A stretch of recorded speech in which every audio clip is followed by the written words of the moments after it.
you take notes about the sides of your argument. Okay. What are you trying to get from your notes though? Like what? Why yours it should be true. Yes. Is there a name for that? It's similar to proof. Argument. Evidence. Did you Argument. say? Yeah, evidence. So one thing you need for argument essays is evidence. What's another thing that differentiates it from informative or persuasive? Yes. You're trying to persuade someone to choose your side. So that's more, so kind of. That would be like persuasive. And they're very similar, persuasive and argument. But the difference is that arguments have evidence. And you also have something else that I'm hoping someone will mention. Ansley? So you give the evidence and facts, and so that it can support what you believe, such as if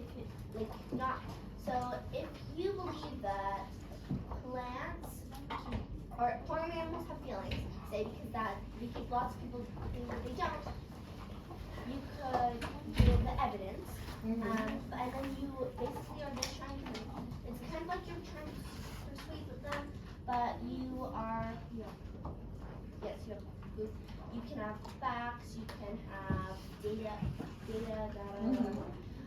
just to basically kind of tell them that your cause is the correct one. Yeah, perfect. So with an argument essay, you need to state your argument, right? Like your readers need to know, like, what are you arguing for? What do we call that statement? Where you're like, yeah. Introduction. So it would be in your introduction, for sure. Lawrence? Topic. Close. The word I'm looking for is claim. So you're going to have a claim that you support with evidence. And then you have to explain that evidence, right? You can't just like put a fact in your essay and be like, there, that proves my argument. You've got a reason, right? You have to explain what you're doing with your evidence. That's the worst anyone's ever written that. So what was your argument yesterday? Remind me. What were we doing? Hayden.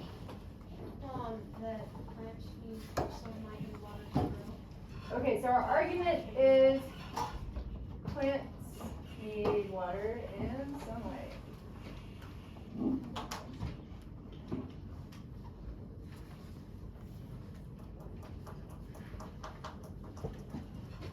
And you had some different pieces of evidence to prove that, right? Does someone want to give me an example of what you use? Yeah, Ainsley. So one reason why plants need water is the fact that a plant grows a radicle, the first thing. And the radicle is basically the beginning of a root. Root's purpose is to gather water and nutrients from the soil. So knowing that radicals are emerged first before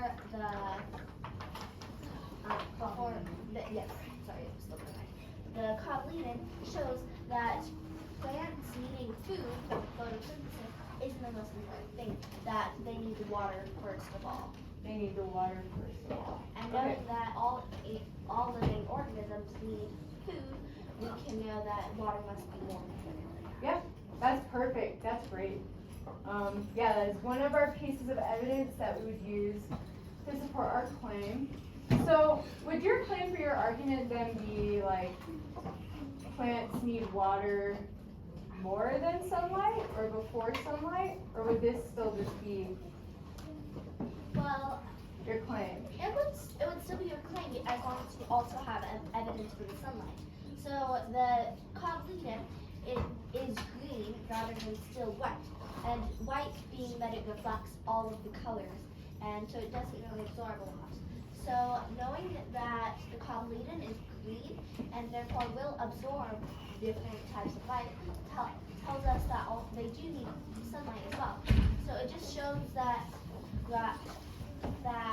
they, well, yes, that they need the water first of all, because we can go 3 weeks without food, only 3 days without water. So water, I'd say, is more of an urgent thing, not more of an important thing, because both of them still have the same risks, basically. Awesome. That was a great answer, thank you. So these are things that we're going to be looking for in your essay when you are revising them. You want to make sure, do you have a claim? Like, are you arguing something, or are you just like stating something? Because you have to make sure there's a difference between like an informative essay and an argument essay, right? And we're not just informing, we're not just saying plants need water and sunlight to grow, and that's it. You have to have a claim that's supported by evidence, because you're arguing, you're not just stating. So, when we're revising things, what are traits of an essay that like you're looking for? Like, what makes a good essay? Okay, Development of ideas, style, words, choice, conventions, we have a whole list. Okay. sentence fluency, and there's one more. Organization. Organization. I was not expecting you to rattle off like all those things. That's what the Utah Compose measures, right? These things. Yeah. Development of ideas. Style. I do, you're right. Yeah. So what am I missing then? Sentence fluency. Development of ideas through sentence fluency.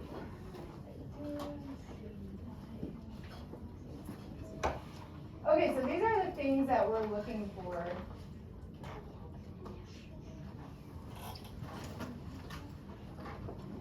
What specifically though? Like, okay, we're wanting to make sure our essay is organized. What does an organized essay look like?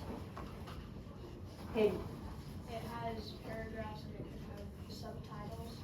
okay, so we're looking for distinct paragraphs. We're looking for a distinct intro, 2 bodies, and a conclusion, specifically for the one we're doing. Because we have 2 points that we're trying to prove, right? Water and sunlight. So we need a paragraph for each of those. What's something else specific we're looking for when we're evaluating these things? Yeah? You want to make sure that your ideas are expressed clearly. Mm-hmm.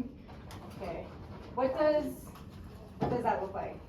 So like the reader, like when reader, whoever that is, when they're going through and reading through your essay, they understand perfectly what you're trying to say, and they're not like, what are they trying to say here, because then that would not make sense, and it could make it so that your point isn't proven all the way. Yeah. So you want to make sure that those ideas are expressed clearly so that the reader can understand perfectly, and then they might understand your side and maybe even get persuaded to agree with what you have. That's a great answer. So making sure your ideas are clear. One way to ensure that is making sure that they're like organized in a logical progression. You want to make sure that like when you're reading someone's evidence, they don't have like their kind of conclusion at the beginning. That would make sense, right? Like when Ainsley was explaining all of this, you explained it in the order that it happens, in the order it shows up. So you want to make sure that that is how you're also structuring your essay, so that people who are reading it aren't like, why are they jumping around with their evidence? This doesn't make sense and I don't understand it. Does anyone else have anything you think we should be looking for? Yeah. Save your best thing for last. Save your best what for last? Reason for last. Save your best reason. Yeah, make sure your closing argument, your closing evidence is the strongest. Yeah, that's a great point. Anything else that you saw in an essay you need to fix it? Yeah. Make sure that your worst evidence is first, so that they're like, and then when you get to like, when you're like getting to like the best one, you're like, oh yeah, that's not. Yeah, great. And that's called building your argument. Because you want it to get stronger as you go along. You're building it as you reach your final conclusion. Oh. And convince whoever's reading that you're right. Thank you. Okay, so if you guys want to. Okay, hold on just a second. Oh, I'm gonna tell you guys something cool. So you guys remember my famous phrase, cui bono? Cubono!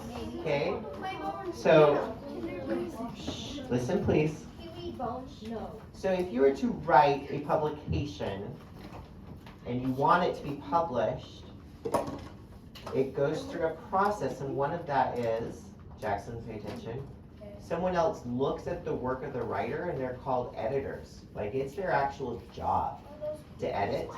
Now listen to this. So I decided to look up how much they make.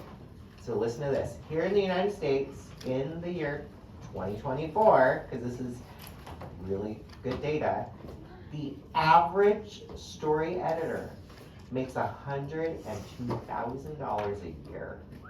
That means they're not even creating like the great stories like Harry Potter or the great stories like Free Water. They are just looking at someone else's idea, going through it, making some word choice changes, changing some style, looking at the conventions. Like, they are just masters at this process of editing. And that's how much they make. So, to kind of give you another idea of that, do you think all editors make that much? No. No. So the average salary, sorry, I already told you the average salary is 100. I kind of said that wrong. Most of the editors are making about 102. But there's a lot more that are just below that. They're not quite the average. They're a little bit below average, which means they're not in demand as much. Maybe they don't have as much experience. Listen how much they make. $88,000 a year. This is a pretty good paying job. So, if you're like, why are we editing? Maybe this is a job you want to do in the future. Alright, sorry to cut you off, but I'm like, Maybe I should it's a reconsider my fun career cui choices. bono. Yeah. Inslee. I have actually a comment. Yeah. My grandma used to be an actor, and my aunt is currently a newspaper actor. Ooh, very cool.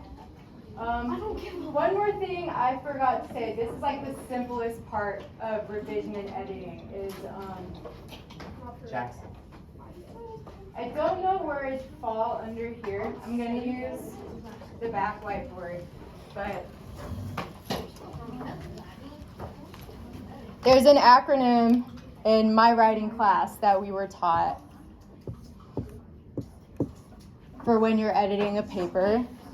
S is for spelling. So these are just like the basics of like anything you're gonna write. It doesn't matter if it's argument, narrative, persuasive, whatever. You have to make sure your spelling is right. You have to make sure correct things are capitalized.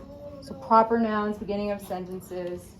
I stands for indentation. Have you guys talked about that? We haven't. We still need to practice this in the discussion. Yes. Yeah.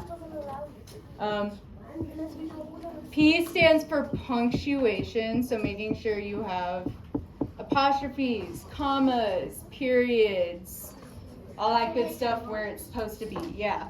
And then S, I think, stands for sentence structure. I think. So that's just making sure you don't have any like long run-on sentences that should really be like 3 separate ones, and making sure what you're writing makes sense. So when you're editing, those are kind of the argument essay specific things we're looking for. And then these are things that doesn't matter what you're editing. You have to make sure spelling, capitalization, indentation, punctuation, and sentence structure are correct. So I'm gonna have you guys take a few minutes, look at your essays, think about these things that we talked about, and find things that you can improve on, things you should fix, add, take out. And then after that, we're gonna do some peer revision. So you're gonna swap your computer with a partner, and they're gonna go over your essay and tell you what they think you could do better and improve on. So yeah, if y'all can get on your computers, log on to Utah Compose or your essays. Okay guys, this doesn't require a lot of talking. Minimize that right away. Swap your computer with a partner, not a partner's sister.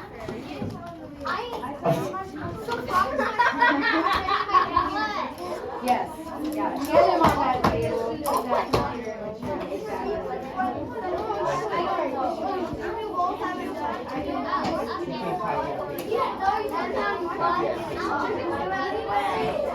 If you weren't here yesterday or you don't have much written, this is also time for you to actually write your essay before.